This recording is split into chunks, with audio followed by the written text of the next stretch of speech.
Thank you for listening to Lone Star Community Radio. This program was broadcasted and recorded live from the LSCR studios in downtown Conroe, Texas. Lone Star Community Radio is supported by listeners like you. Donate and sponsor today. For more information on getting involved with Lone Star Community Radio, contact us at lscrstudios@gmail.com or visit us online at www.irlonestar.com.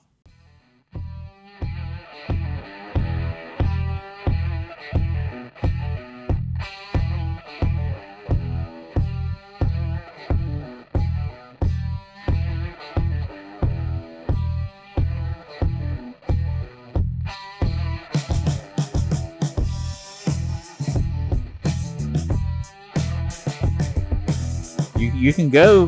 Hello, attention. There he is. There he is. We got him. There I am. Let's do this. 3, 2. There you 1. go. All right.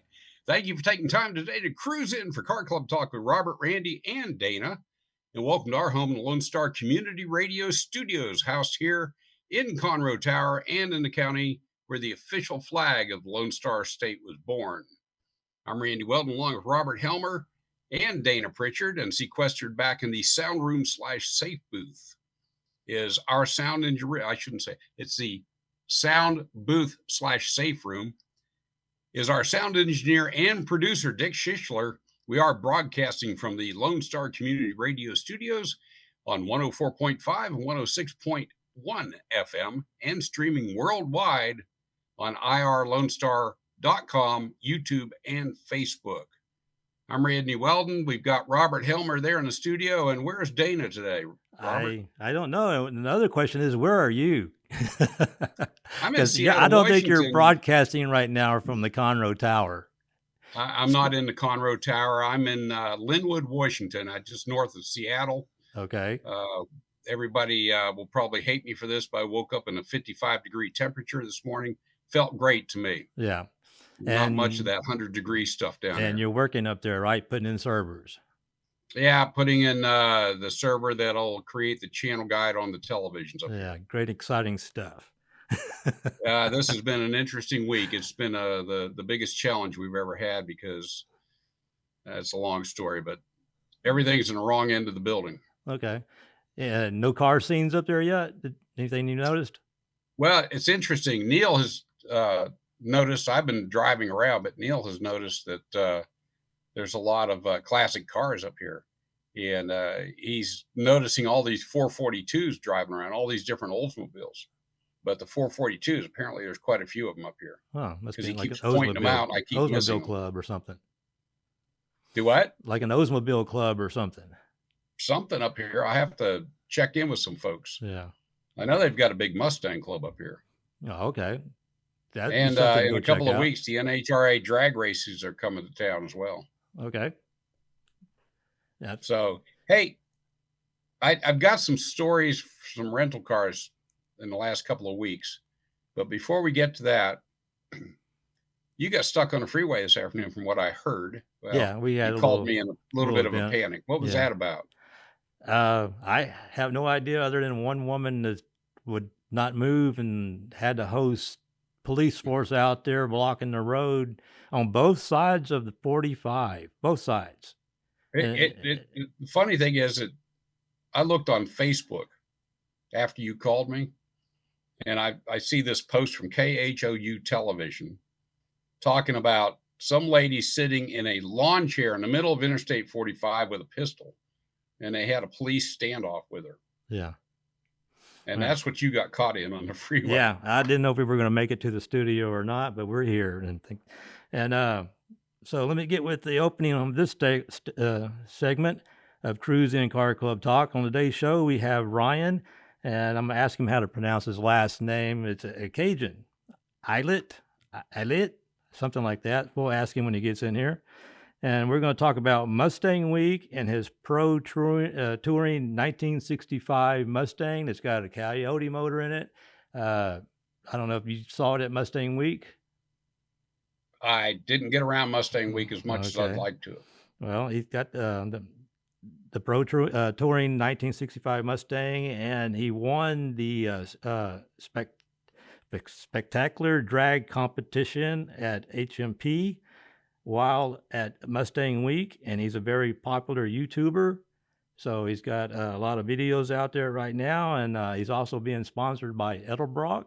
Edelbrock's coming Oh, in. nice. He's building a new motor for his Coyote, and so Edelbrock saw the videos and said, "Hey, we want to help you do this." And they're supplying the cams because they got some new cams and no videos of how to install them. So he's going to do how-to videos for Edelbrock. So we're on going YouTube. Yeah, we're going to talk to him about that. Check with my engineer here. Did you have the videos that we sent in? We do, but with Zoom on, can't really Okay. show anything. Okay, maybe we can show them later. Yeah. Okay. Hopefully we can show the two videos of David, our car show reporter. He made one for Grace Baptist Church in the Woodlands. They had the car show. And Marshall's Tavern, that was in Conroe. That's Mad Gear, Naomi. That was a Mad Gear show. Yeah. So he went out there and he did a video real quick of Mad Gear. So did you ever figure out how to pronounce his last name? It's spelled Meine. So is it Mean or Meanie? Meanie. Yeah. Meanie. Yeah. That's the last name you want. Yeah. It's it's pronounced in like actually it's me. Yeah, something. The A. The E sounds like an A at the end. Yeah. Okie dokie. Yeah. Sounds Canadian, eh? I don't understand why we can't get guests with names like Smith and Jones. Something easy. They're not automotive enthusiasts, man. Yeah. So hopefully we can watch those sometime during this segment. Well, let me tell you about my rental car experience. Okay. Last week I was in Lancaster, Pennsylvania. So, and that's actually pronounced Lancaster, right? But we drove up, rented a car in Houston, drove up there, and it was what they give me to rent? It was a Jeep Compass. That Jeep Compass, we drove all the way to Pennsylvania. And a lot of that was at night. First day we drove till 4 a.m. Second day, I think it was 12:30 in the morning. Is that a full size or mid size Compass? They consider that a mid-size SUV. Okay. But so it drove all the way up there, and I kept telling Yolanda, I was like, "Yeah, lights aren't very bright on this thing," So we get to York, Pennsylvania on the second day, get pulled over by the police. And the guy's like, "Hey, you know why I stopped you?" It's like, "No, we weren't speeding. What do we do?" He's like, "You got no lights on the back of your car." So it turns out we didn't know how to turn the headlights on the car, and he had to switch it to auto for us. And after that, we had headlights. You could actually see at night. You had the automatic thing on where the lights come on when there's no car in front of you, and the headlights or the bright lights go off when there's a car coming towards you. But yeah, we, I guess, I've officially entered that old person group where I can't figure out. Well, I was going to ask you about the dash. They're making these dashes now. They're all electronic. They look like a big computer screen. Did you have anything like that? It wasn't that big of a dash. I mean, just the typical, kind of a tablet looking thing where you've got the map program up on there. Right. So was it just like a normal knob that you had to just turn on, or is it something you had to go? Yeah, into? It was a knob. The police officer actually reached inside the car and he switched it to auto, and he says, "Whatever you do, don't touch this. Just leave it alone. Your lights will come on and off now." Yeah.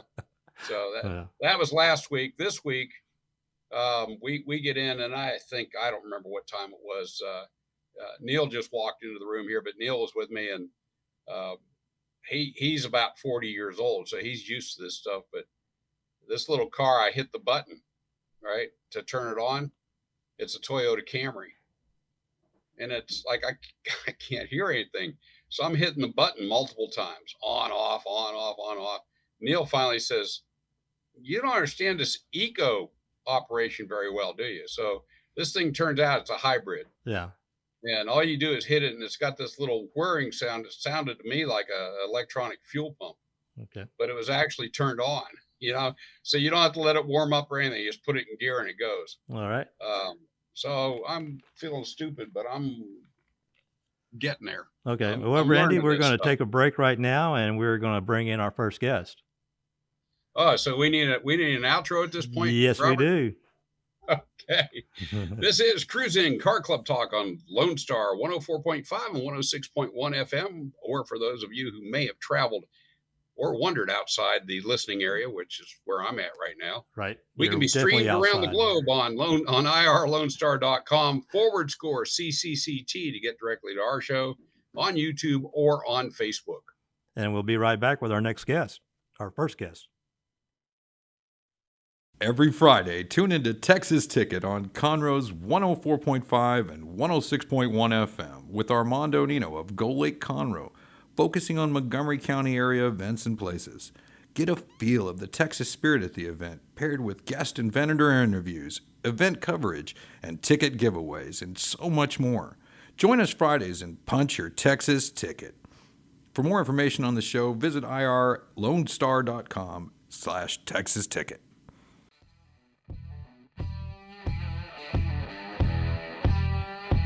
We are back and appreciate you taking time to cruise in for Car Club Talk this afternoon with Robert, Randy, and Dana. And Robert, we've got a guest in the studio, I believe. Yes, we do. We got Ryan, and we're going to talk to him about his 1965 Touring Mustang with the Coyote motor in it. And we're going to talk about Mustang Week, and he was very successful in winning the drag race competition. Yeah, the pizza and beer. Pizza and beer. Was that the trophy? That was the trophy. A case of beer and a large pepperoni pizza. Okay. Oh, now wait a minute. That's important. You said you qualified that. It's a case of beer. Qualified. That's important. It was it was a full case. It was 20 Yeah. big case of 20 of them. So it says here you actually won the actual competition. How many were in the competition? So it was kind of weird. So they had it set up to where it was definitely going to be fun runs for people who never been on track and they wanted to drive their car on track. Well, it was full, it was sold out. It was 50 people who registered. Now, because of everything happening at Mustang Week, physically you couldn't be at every event at Mustang Week. Right. The way they set it up. Big, yes. Yeah, it was that big. It was that rowdy, and so they had it sold out, and it turned out to be 26 cars. I think I counted on the infield when we were doing the fun runs. Right. Well, then we started having the drivers meeting after all the fun runs were done, and that's when a lot of people started getting a little scared because it was like, wait, what do you mean? It's not just like a timed thing? They're like, no, you're gonna be door-to-door racing, and we're like, oh no. And so you just saw them just scatter, and then it ended up being 6 of us. Right. So, and what You've was got a Gen 1 with a Coyote in it. Right. Yep, and with the Gen 1 Coyote. So. Yeah. And who did the flares on that? So I built the car from ground up, everything, but Meyer Racing was the one who actually manufactures those flares. Oh, okay. And they make several different kits. That particular kit is called their Adams kit. Yeah. And speaking of sponsors, you were at a sponsor's tent at Mustang Week. Yeah, Modern Driveline. Yeah. Modern Driveline. Yep. Early on, I because with the 1965 Mustang, it was a cable clutch car. And being that a factory manual transmission that would have came with the Coyote is an internally hydraulic throttle clutch bearing and everything. Mm-hmm. And so you gotta make some sort of provisions that's going to actuate that hydraulic cylinder wherever it's mounted. I went through many different iterations of things. I've tried the Willwood pedal assembly where it was actually a reverse mounted master cylinders, and all the reservoirs were behind my gauge cluster actually. Okay. So in order to fill it all up and maintenance, I had to take the gauges out. But then Modern Driveline, they make these swap solutions for Fox bodies, for every generation, for just about every pedal assembly. Okay. So they have, So now I get the idea, because there's a company out there that sells a Coyote motor and transmission with the computer. Everything comes in a crate. You can actually push the button and start it. and it comes with pedals. Well, and I was wondering why it was coming with pedals. You know, there's probably a good reason why yeah. modifications and all that. Yeah, but the best part about modern driveline is they use your factory 1965 pedal box or pedals assembly that would go in that car. So that's the best part about it. Right. And at the Mustang Week show, they're actually showing off some new stuff. Their stealth stuff, which the stealth stuff I loved it because it's all hidden under the dash and you wouldn't see one thing except for the line that comes out the firewall and goes to your transmission. And tell us a little bit about you getting together with Edelbrock. So yeah, that's actually something when we were walking into the studio so I'm partners with a good friend of mine, business partners where the business is called Houston Speed Freaks, and it is a aftermarket automotive part company, and we specialize in Ford EcoBoost. Now, of course, whenever I came on board, I was sharing a lot of hot rod knowledge that helped accelerate EcoBoost, which is what stuff. I drive a 2018. Yeah, and so now we're getting into the Coyote market, and now that I've started sharing, my Rolodex and contacts that I have, and we're working with his leverage with the business stuff. We're going to start expanding to Coyote stuff, and that's where that relationship came about. And they love our install videos that we do for Houston Speed Freaks. Yeah, super. Explain all the tools you need. It shows kind of like the common man who does it. It's not going to be two guys with some lift. It looks like it's in some operating room. And if somebody wants to see your videos, where do they go to see those? For my videos, it's GRG. So it's short for Garage Built Coyote. So built. And Coyote. I know that you're on Instagram. Yep. On Instagram, it's the same username for Instagram, TikTok, and YouTube. Okay. And I know you have quite a bit of videos out there. You're building a second motor right now.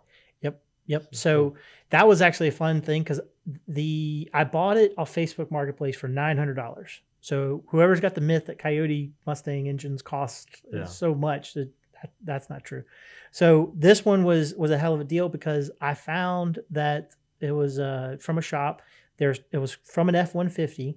And the complaint was that it's just smoking so much. And after I took a look at it, I had an inkling of what might have been the cause. Well, as I've started tearing this motor down, and actually the first video actually airs this Saturday. So for everybody who wants to see that video and see the inside of this thing, you'll be able to see it.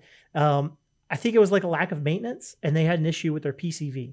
So when that happens, you'll have a lot of oil blow by and things like that, where the crankcase isn't ventilating, so things get pressure, and when pressure happens, it's got to bleed out somewhere, right? Right. And so that was just pressure and oil getting through. Is it hard to get to? Is that why they never changed it or something?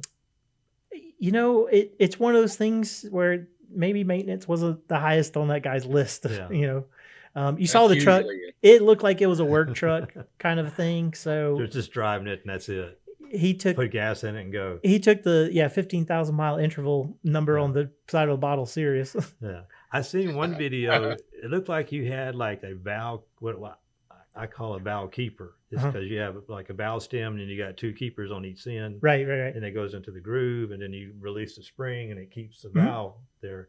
And you're like, "What is this?" And I'm like. That was satire. That's why I asked you. I was like, I know he's got to know what a valve spring keeper is, And it's like no, man, I've never seen this before. Yeah, don't worry. I have all 64 of them accounted for and baggied up. So that was the last one. I was like, okay, what's going on here? Yeah, that was me disassembling the heads, because that'll be something that I'm going to take on. Porting them so that we just get just a little bit more airflow. We're definitely not going to try to hog it out because that's not going to be necessary, but clean things up. It's all the smooth the sharp edges around there and the heads and the ports, but you don't want to take too much out because you can actually damage by taking too much. Mm-hmm. But it's easy. It is good to make it flow through there. And there was a theory of the gas actually rolling through instead of just going, sprayed in. Right. So one of the things that I'm going to focus on, just to get a little more detailed on that, would be the intakes for Gen 2. This is a Gen 2 motor. The intake flow numbers for the intake side of it flow just as good as the previous generation Boss 302 heads. I got And we you. all know those were probably the best flowing Right. heads up until the Voodoo from the GT350 and the Predator Yeah. for the GT500 came out. And the Boss intake is, you know, a lot of people want that. Yeah, and I think that's also something. It's a great aesthetic and it looks really good. Right. However, if hood clearance is an issue, Then the you- 18 plus manifold will do just the same. Oh, okay. All right. And your videos, they're not that long. They're not going to take you a long time to watch. So that's one thing I liked about with your videos is they're short and sweet, and you get to the point and, you know, see what you're doing. Definitely on the shorts. The short format, it definitely, yeah, right. Because that's the only way you got to capture that attention in the first 3-5 seconds, or Yeah. the people move on. So how long do you think it's going to take to build this second motor? It might take a minute. I've gotten contact. I don't think I've mentioned them in the video, but Scroggins. That's who I'm going to go talk to about getting a machine. They gave me a pretty fair quote and nothing too scary. So it looks like, to me, it looks like the block can be reused. It looks like there's no scoring on the cylinder sleeves. The crank looks fine, just needs those journals polished. Yeah. Probably need to get a new set of bearings, being that there was, some Right. oiling, Yeah. issues. And this being a pro touring car, what tracks have you been to with this car? With the 65? Yes. So the 65, I think I've hung around MSR quite a bit. Yeah. So there's also the little go-kart track that they kind of opened up. I've been out there. Which once. the one on 59? Man, No? I think I'm not sure. I know it probably like once a month or so they open it for cars. They open up for cars. Yeah. They have a track out there. They handle cars. I've actually been out there and watched them. Yeah. So it's a good little track. Right. And so I think right now I've been quite focused on getting into past like a minute 50. There'll be some track guys who listen to this and they'll know exactly how on pace and how fast I am when I say this. But MSR, I'm hitting 151. I seen that. Yep. And I didn't how to convert that into actual speed. Yeah. So whenever you go, as soon as you get into the minute 40 range at MSR, that's whenever it seems like the general consensus is that's a fast driver and fast car. Okay. So that's whenever it's kind of like, that's where you you know start where your getting fast. skills Right. are by the timing that you have. Mm-hmm. And that's where you really separate yourself from novice, Right. From novice drivers. Did you when you first went out there? Did you have an instructor ride with you a couple of times to get used to the track, or? Actually, the first time was a time trial with Richard Tomlin that he put on. That was my first time, and that was before the wide body was on the Mustang. So I had smaller tires, far less grip, and then further on, the tires do stick out quite a bit. So I'm like, you got a lot of meat there on the ground. Yeah, there's the front tires are 295s. Okay. And the rears are 315s. And it's got a great stent to it. You know, you got the height just right, and it's got a great look to it. That took quite a long time to get just right. In fact, the geometry and everything. He also made the cover of Mustang Week. They used it for their advertisement. There you go. Yeah. Yep. So yeah, and just to get all those angles correct and how things are relaxed. Yeah, it takes a lot of time, a lot of figuring out. So where do you want to go from here with all this? So I'm trying to get just trying to hit that 140 over at MSR, but we're also going to take the car out to the track over in New Orleans, NOLA. That's a really nice track. I'd love to go out and drive. Also get out to Coda. So because Coda's not too far from here, and that's quite a famous track. And one thing I'm always looking into is like, how many viewers do you have on your YouTubes? So usually when I post the racing content, it'll shoot to a couple hundred, even creep into like about 1,000 or so. Okay. But I have 7,300 subs right now. So you got some real true followers.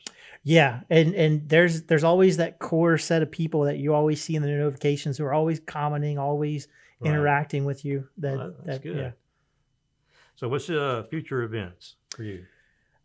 Future events. So I know I'm trying to see and get the car set up. There's a few things that need to be addressed on the 65 Mustang to show up to the race that Richard's putting on in Victoria, Texas in November. So that's something I'm trying to prepare the car for. Okay. I had seen I got a little bit of transmission fluid leaking out the bell housing, so that has to get dropped out and maybe a new seal or something like that. Maybe check out the clutch, but other than that, I got plenty of time for November. Right now, that's the Right. only one real event on that I've looked Okay. at. All right. Randy, I was thinking about we'll leave our guest here and we'll go on to upcoming events. Well, before we leave our guest here, how the heck do you pronounce your last name? Yeah. So it is from nice little town, Bruley, Louisiana. Pronounced Aillet. Hi. Aillet. Aillet. Yep. Aillet. It's kind of like Iowa over there is Iowa. Kinda. You know where I'm talking about? No. It's on Interstate, right off Interstate 10. It's IOWA. Oh, I know what you're talking about. Yep.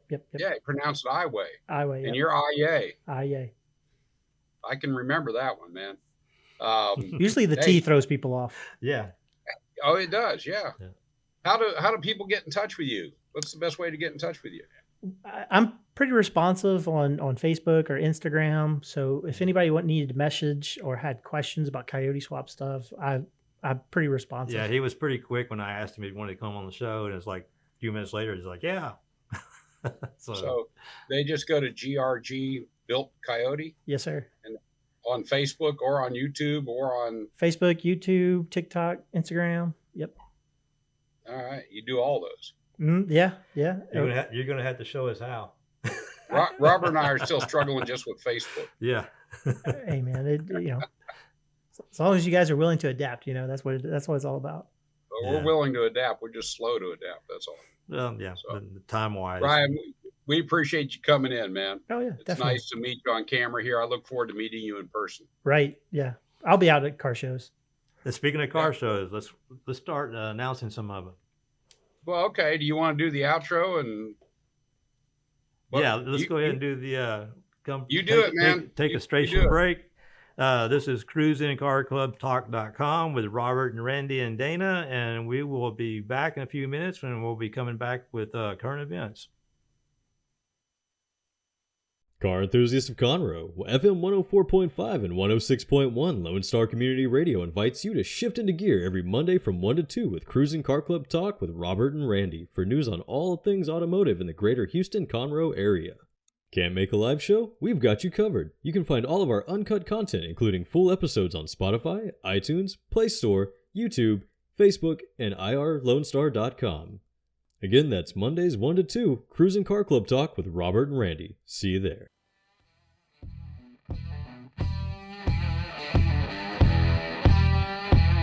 And we are back again, this time with some videos, some local car shows. And Robert, I'll toss it over to you for right now. All right. Well, we're going to get with our car show reporter and his car show report. And the first one is Grace Woodlands Church, and it's, about 3.5 minutes? Welcome to So we're going to Church Car check it out. Held on June 15, 2025. This was Father's Day. The cars you see are still coming in as the owners are getting ready for judging. The Grace Woodlands Church holds a car show every month. The church is located at I-45 northbound, just north of Spring Creek and south of the Rayford Sawdust Road.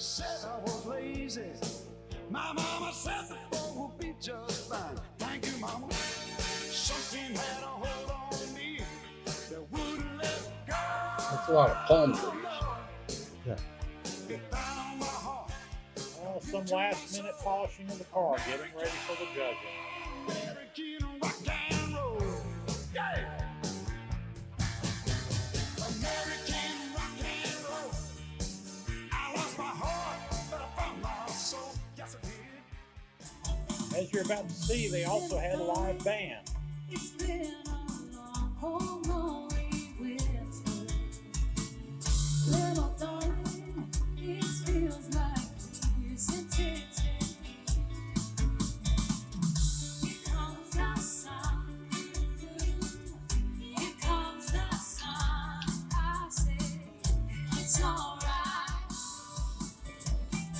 It's always good when somebody walks through the camera, right?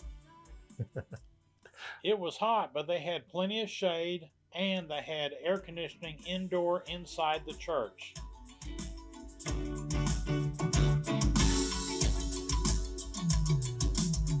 You know, echo here tonight.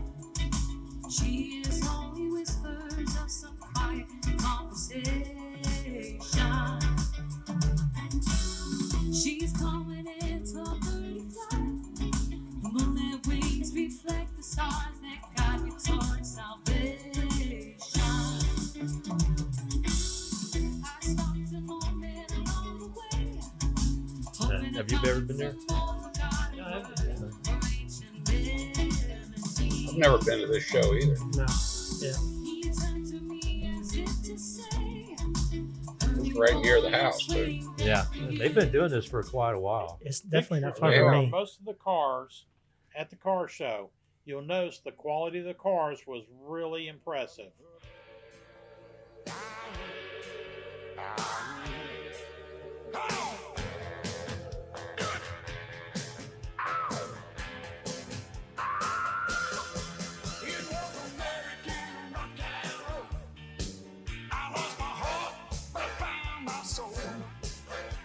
There's your project.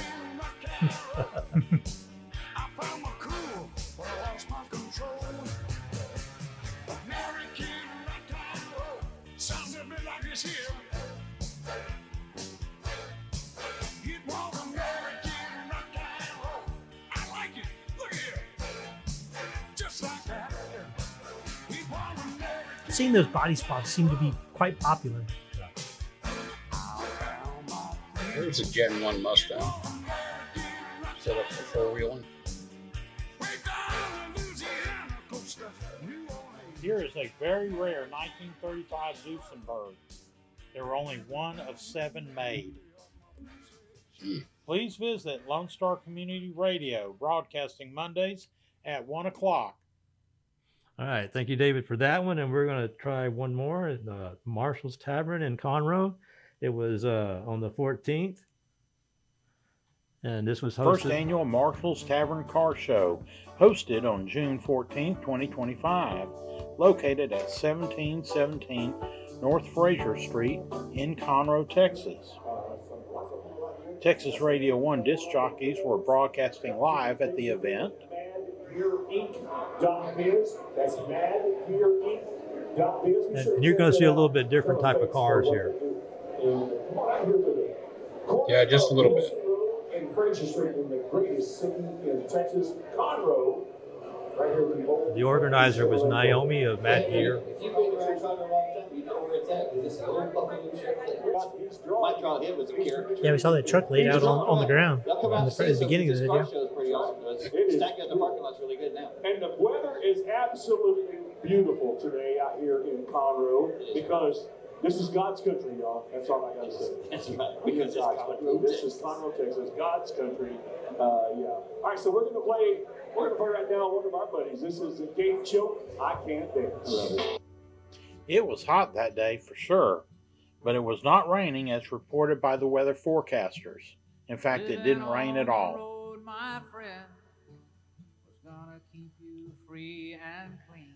This was by far the best first show for any group that I remember seeing. They had plenty of vendors with food,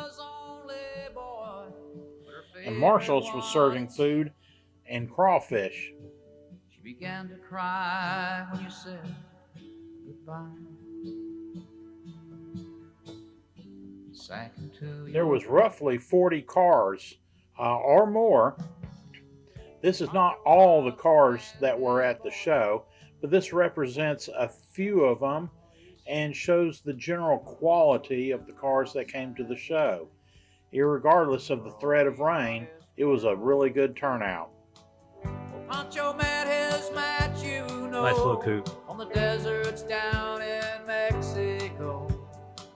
Nobody heard his dying. And of course, we had trucks, cars,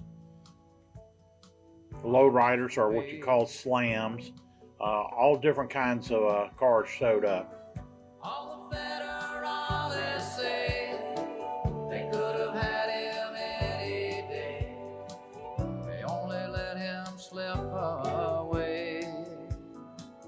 Robert, that's what you drive, right? A Slam? The Slam. No. Slamo Boost. Yeah. That's because I drive on the freeway at rush hours. Costly slamming. All in all, it was a good day and a great car show. Nice GTO There's an there. old GTO. That goat's nice. The day they laid poor Pancho low, left he split for Ohio, where he got bread to. Please visit Lone Star Community Radio Mondays at 1 o'clock for a broadcast about car news and information. Also, visit Mighty Machines, the channel, on YouTube for more car events. All right. Thank you, David, for that. When David first sent that to me, he was not talking in. There was no audio. And I sent it back to him. I said, David, can you please tell me about the show? Because we wasn't there. And he did a great overdubbing. Yeah, he did a great job. Thank you, David, for that. That he did. And you got any upcoming car events or anything? yeah, let's get to the upcoming car shows. Maybe David might be there, and you might get actually on the video. Let's see. Oh, Kingwood July 4th Parade. Randy, how are you on that? I need 3 more convertibles. Okay. So hopefully if you got a convertible out there, you can join Randy in Kingwood and be part of the 4th of July parade and carry, maybe might even carry the mayor. We're carrying dignitaries. We've got 8 of them, but I've only got 5 cars for them. Okay. Ryan, why don't you chop the top on yours and take part? I mean, you got a whole week. You got a week to get it done. I do have a plasma cutter. Yeah, put it back on the 5th. Speaking of the 5th, July 5th in Kemah, Crazy Allen's Swamp Shack is going to have a car show, and it's going to be produced by Red Dirt Productions. Stephanie was on the show here, and so she's going all the way out to Kemah from where she's at. That's from Cold Springs. That's a pretty good drive. From Cold Spring, it's just down the road. Yeah, it's Texas. So she's going to have 1st, 2nd, and 3rd awards, and it's all going to the military package care packages. And that is 310 Texas Avenue, 77565 in Kemah. So put that on your calendar. It's always for a good cause. July 6th, Twin Peaks in the Woodlands. Troy, he's going to be in there. They call it the Woodlands, but it's also Shenandoah. That's usually a popular one. Yeah, it's very popular. If you do, it fills up. It fills up quick. They say 11 o'clock, be there. No, you need to be there at 10:30 if you actually want a parking space. Yeah. But it's at 18310 I-45 in Shenandoah or the Woodlands, whatever you prefer. July the 13th, Sawyer Park. This is an ice house, and it's also hosted by HPD. That's Troy. And that's in spring, even though it's right down the street. So, okay. And well, that's a good facility too. Yeah. And here's something that really caught my eye, and I'm going to try to attend this. This is July the 26th, and it's a cruise to Bray's Motor Museum. And that's going to be hosted by the Mustang Club of Houston. And they are going to, let's see, they're meeting at Wendy's on Montgomery, in Montgomery County. Meet at the Wendy's, and they're leaving at 9 o'clock in the morning, and they're going to head on. Whoa. Wait a minute. You got to be a little more specific. They're meeting at the Wendy's in Montgomery, Texas? In Montgomery, Texas, which is right down the street from 105. Because you said Montgomery County. There's more than one Wendy's. Yeah, it's Montgomery, Texas. It's right there at that little intersection, Montgomery. Yep. It's one red light. Yes, very aware. So they're don't speed through there. Yeah, they're meeting at 9 o'clock, and they're going to do a little cruise, and then they're going to head to Bryan's Motor Museum, which is something I don't know if have you been there yet? I haven't been there yet. They got a great track there too. Yeah, Braves. They have a track behind the museum. Yeah, and you can actually rent cars to drive on the track. I have seen it online. It looks like it's kind of like a one car at a time kind of deal, but it is a track that you can go rip around. Yeah. So yeah, I'm going to do my best to try to make that one. So, and let's see. I'm going to make the parade. You're going to make the parade, okay? I am. Yeah. Then August 16th. My car will be carrying a dignitary. Yeah, now that it's all repaired, Yeah, been rebuilt. been rebuilt. Hey, next time we do something, we throw a Coyote motor in there. Right now, he's got a V6. Got Yeah. a V6, but yeah, why not put a Coyote in there? Yeah. August the 16th, big show, Kima Boardwalk All Mustang Show. We're going to try to make that one. Yeah, I believe we're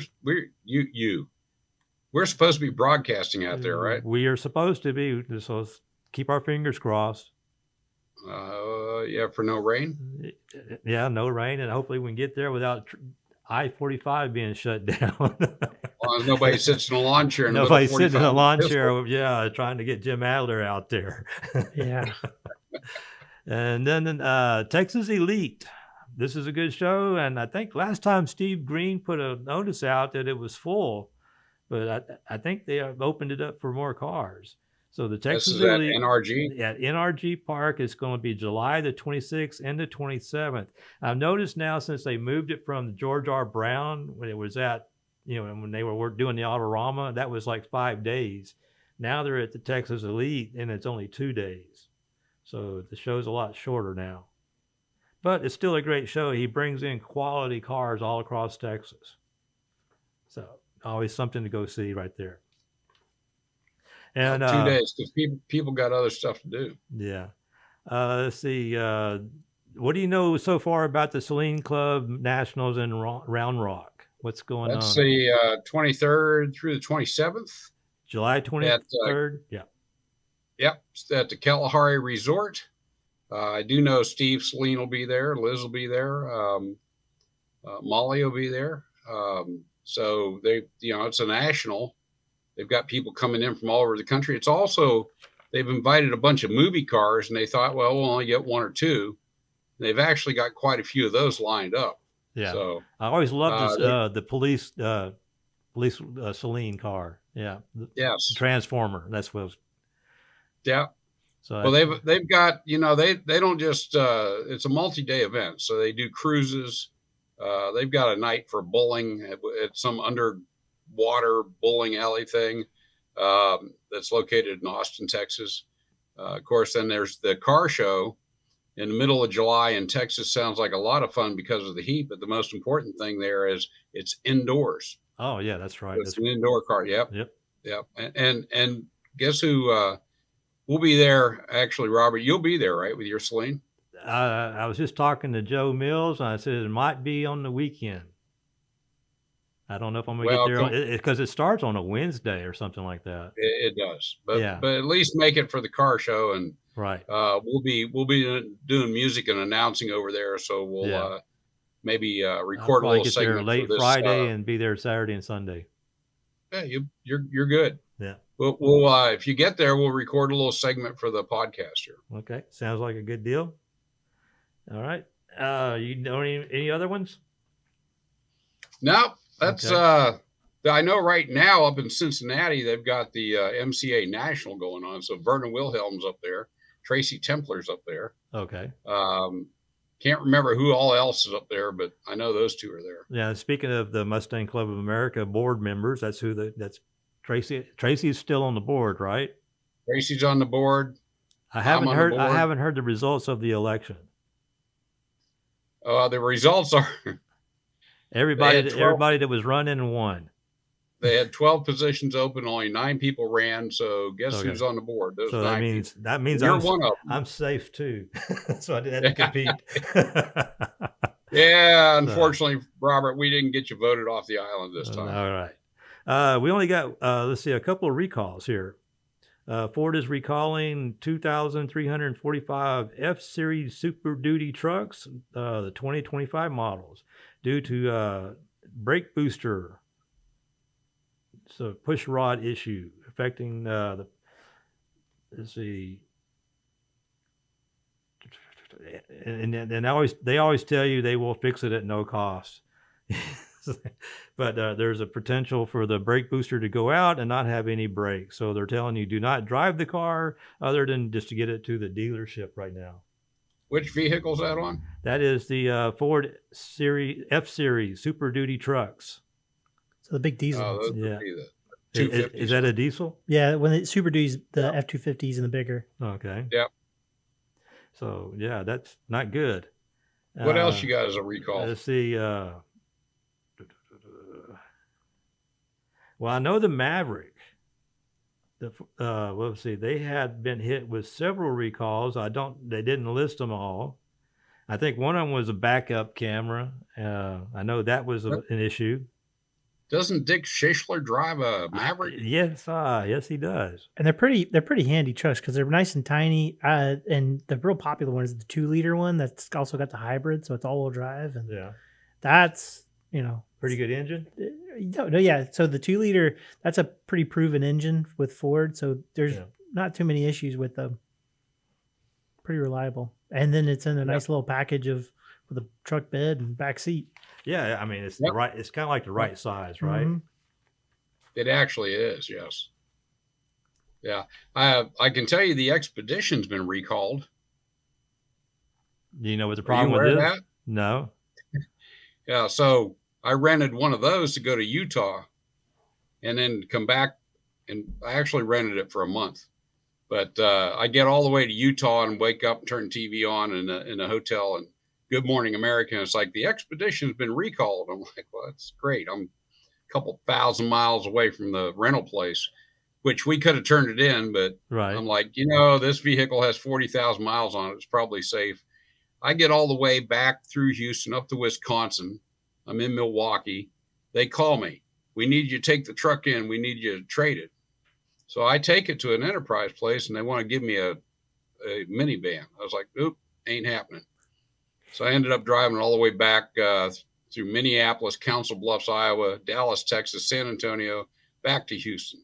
Turned it in, no problems. But basically on that one, the brake lines, I guess, are eroding or breaking or something like that, and the brakes can go out. So they recalled all those. Have you guys seen those new ones, the new Expeditions at night with the new LED lights? No. It looks like a big creepy smiley face because they now, because of course it goes around the headlights, right? And I think the lower trims, they all have the one around the headlights, but I think the limited or the higher ones, they have it to where it keeps going across the grill, like all the way across. Oh, yeah. So it looks like this big an old EV vehicle. Yeah. Yeah. It's got this big, it looks like a big goofy smile. Yeah.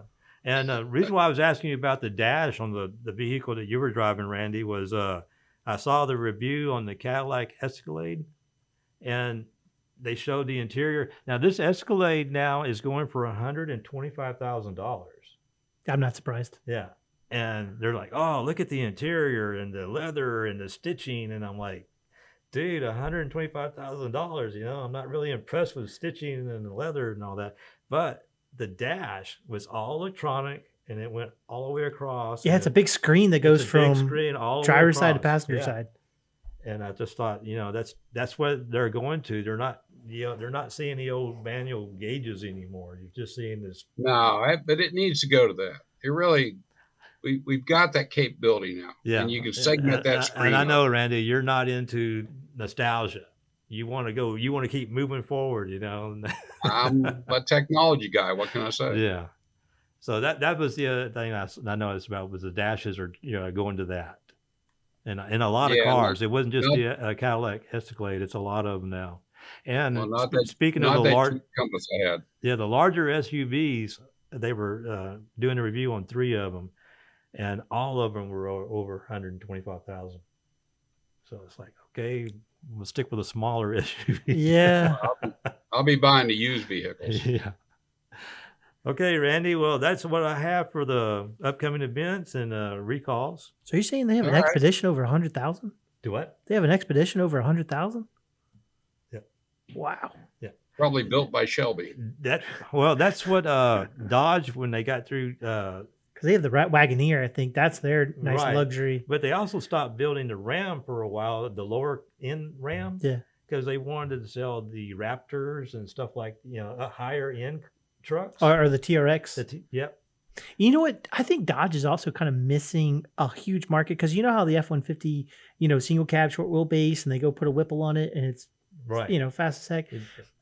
why hasn't Dodge taken that Hurricane motor, where obviously there's tuning available for those vehicles? Why have they had a single cab, short wheelbase Ram, call it the Ram Charger with the 6-pack, package or something like that, and put the 4-wheel drive, and then you'd have a Ram truck kind of competing with that F-150, and then that only makes these products better for people who buy them. And a lot of people like that F-150. They lower it down. And I just heard a group of guys talking at the car show about that. Brent had one, and he sold it off, and he said he's still crying about that. Yeah, it's really hard to beat that kind of the performance that they have on it, you know. And I know GM, they don't have. I think that you can only get their truck in that configuration with a V6. Yeah. But I tell you what, I don't know if a lot of people know this, but like when the fast guys, like the real fast guys that are building those F-150s, when they want a stronger transfer case to hold the power, they're actually going to a GM unit. Oh, okay. Because GM and Ford actually partnered with that 10 or 80 development. So the tail housing they'll put on the GM transfer case unit. So there's probably a lot of people that don't know that. Probably don't know that. And then and so there's of course they're probably like, no, it's a GM, it can't work like that. I was like, well, yeah. That's good. That's good information. So okay, Randy. All right. Well, hey, we'll get on out of here. Brian, we appreciate you coming in. It's nice seeing you on camera. I look forward to meeting you in person. Oh yeah, definitely. And we might have you on also bring you back when you let you catch up on your project. Yeah, definitely. We'd love to have you back in the studio, man. Mm-hmm. I may actually make an appearance if I can get out of Seattle. Right. Well, hey guys, that's it for this episode of Cruisin' Car Club Talk.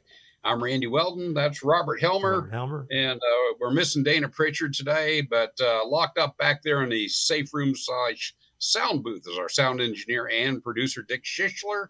We are broadcasting from the studios of Lone Star Community Radio on 104.5 and 106.1 FM and streaming worldwide at irlonestar.com/CCCT on Facebook and on YouTube. And don't forget to go to our website, cruisincarclub.com, and check out all of our videos and leave us a comment. And if you want to be on the show, send us an email. And I need three more convertibles. Yeah, we need 3 more convertibles for the July 4th parade in Kingwood. And we'll catch y'all next time. Thank you for joining us. See y'all.